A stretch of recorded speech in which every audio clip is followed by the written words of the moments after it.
Міне бүгін 20 маусым біз Аспара ауылдық округында дәрігерлік амбулаторияда тұрмыз.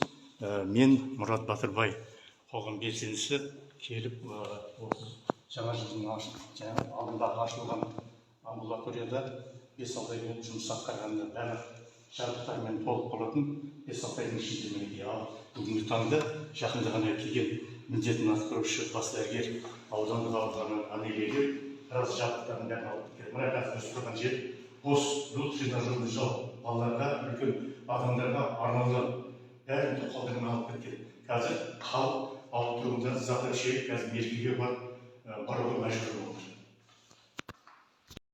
Ал мынау енді физиокабинет. Бұл жерде де екі аппарат, қажетті екі аппаратты да алып кеткен. Толық жабдықтаған кабинеттің екі аппаратын алып кеткен.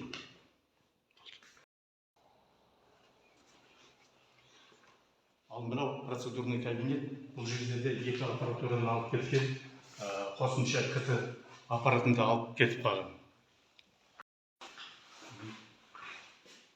Одан да басқа қосымша бір компьютер, екі принтер, 3 шкафты алып кеткен. 8 холодильниктің 5 холодильнигін алып кеткен. Осы процедурный кабинеттен де қажетті аппаратын алып кеткен.